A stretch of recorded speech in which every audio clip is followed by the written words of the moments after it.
నకిలీ విత్తనాలు అమ్ముతూ రైతులను మోసం చేసే కంపెనీలు, వ్యాపారులపై కఠిన చర్యలు తీసుకోవాలని అధికారులను సీఎం రేవంత్ రెడ్డి ఆదేశించారు.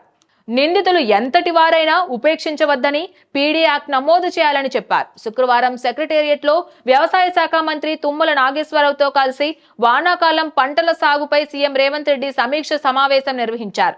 ఈ సందర్భంగా ఆయన మాట్లాడుతూ వానాకాలం పంటల సాగుకు సన్నద్ధంగా ఉండాలని వ్యవసాయ శాఖ అధికారులకు ఆదేశించారు. అన్ని జిల్లాల్లో సాగు విస్తీర్ణానికి సరిపడా విత్తనాలు, ఎరువులు అందుబాటులో ఉంచాలన్నారు. నకిలీ విత్తనాలు, ఎరువులు విక్రయించే వ్యాపారులపై ఉక్కుపాదం మోపాలని ఆదేశించారు. నకిలీ విత్తనాల దందాను అరికట్టేందుకు అన్ని జిల్లాల్లో కలెక్టర్లు, పోలీస్ అధికారులు చర్యలు తీసుకోవాలి.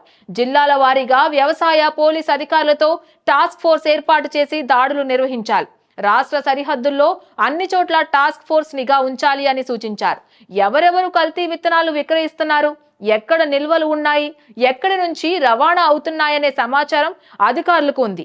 ఎవరిని ఉపేక్షించకుండా చట్ట ప్రకారం చర్యలు తీసుకోవాలి. నకిలీ దందా చేసే వ్యాపారులపై పీడీ యాక్ట్ కేసులు పెట్టాలి అని ఆదేశించారు. విత్తనాలు, ఎరువులకు సంబంధించి రైతులకు ఎలాంటి ఇబ్బందులు లేకుండా అన్ని జిల్లాల కలెక్టర్లు, ఎస్పీలు, పోలీస్ కమిషనర్లతో మాట్లాడాలని సీఎస్ రామకృష్ణారావును సీఎం ఆదేశించారు.